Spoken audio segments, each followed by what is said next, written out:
Welcome to Devlin's Nightmare Theater in the BloodyBlu film oubliette. Tonight I'll be looking at a recent release from Scream Factory.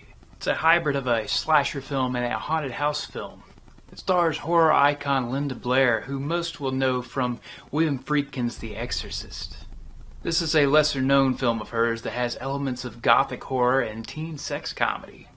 It's a fun college party that turns into an absolute nightmare. So pray for daylight, because this is Hell Night. This collector's edition release comes with a limited slipcover and reversible artwork. Hell Night was released in 1981 and was directed by Tom DeSimone. It stars Linda Blair, Vincent Van Patten, Peter Barton, Kevin Brophy, and Jenny Newman. This release includes interviews and commentary with cast and crew, as well as trailers and TV spots. Now that we've seen the packaging, let's take a look at the film. Linda Blair stars as a young college student who's joining a sorority.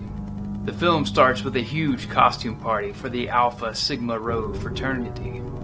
The president of the fraternity leads everyone on foot to a nearby mansion. They all wield torches on the walk there, which creates a stunning visual. The fraternity president delivers a fabulous monologue that the actor did in one take. He reveals the haunting history of this abandoned mansion to all of his schoolmates. An entire family was murdered in the house, but one body was never found. Legend has it that the surviving family member is deformed and lurking the premises, either alive or as a spiritual entity.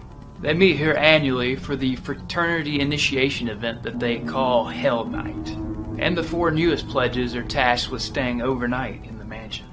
Linda Blair in her Victorian-style dress is one of them. She's accompanied by a cowboy, a Robin Hood, and a parlor girl. And the gate is locked behind them as they enter the supposedly haunted mansion. As you would imagine, young, drunken, horny people of the opposite sex would do, they pair off into couples. Robin Hood and the parlor girl waste no time jumping into bed, but Linda Blair and her cowboy are a little bit more reserved. As the night goes on, strange sounds are heard throughout the house. The haunting audio sounds off throughout the halls, and the four go to investigate. It's assumed that they are getting pranked by their new friends until Linda Blair has a frightening encounter with a ghost. But further investigation reveals a projector and doors rigged with remote control. A few of the fraternity members have rigged the entire house to ensure a night of terror. But the pranksters themselves start disappearing on the outside.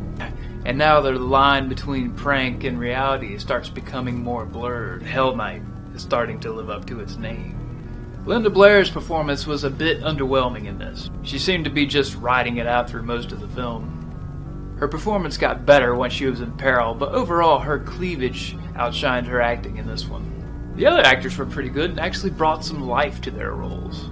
Robin Hood and the parlor girls spent a lot of time goofing off in their underwear. You never actually get to see them go all the way on screen because the actress decided not to do her nude scene. So the film ends up taking a less is more approach that relies on its atmosphere to make up for the lack of nudity and gore. There are several comical moments throughout the film that bring some levity to counter the horror. The end result is not a scary film, but more of a fun horror film. A disclaimer is showed at the beginning of the film claiming that they did the best with the video quality that they could with what they had to work with. It's definitely not great for a 4K scan, but it isn't unwatchable. I was surprised at how much bonus content was on this release. The description on the case is vague when it comes to what is included. Linda Blair has a 35-minute interview where she talks about her early acting career. She also talks about her relationship with the producer of Hell Night and her memories from the set. Director Tom DeSimone has a 26-minute interview where he revisits the mansion and reflects on the making of the film. There's a 20-minute interview with Peter Barton, who plays the cowboy and Linda Blair's love interest. Bruce Con Curtis has a 14-minute interview talking about the producing Hell Night. Writer Robert Feldman has a 25-minute interview about scripting the film. Actors Vincent Van Patten and Sookie Goodwin, who play Robin Hood and the parlor girl, have a 26-minute conversation segment. That is followed by a 23-minute conversation segment with Kevin Brophy and Jenny Newman, who play the fraternity president and his girlfriend. There's a 23-minute segment covering the gothic design of the house interior, a 22-minute segment about shooting the death scenes, and a 6-minute location tour. As you can see, this is filled to the brim with extra content. It's not a great film, but there are aspects of it that are enjoyable. It's a refreshing twist on the slasher genre if you're burnt out on the standard delivery. And the ending sequence is great and quite memorable. It's an average film, but this is an above average release, so I'm giving this a 7.5 out of 10. Be sure to subscribe to the BloodyBlu YouTube channel and click that bell to get new video notifications. Check out the BloodyBlu gaming reviews from Gamer Ghoul and Xander's Retro Panic. Also join the BloodyBlu Facebook group and share your collection with the community. And that's all for now, but until next time, stay bloody.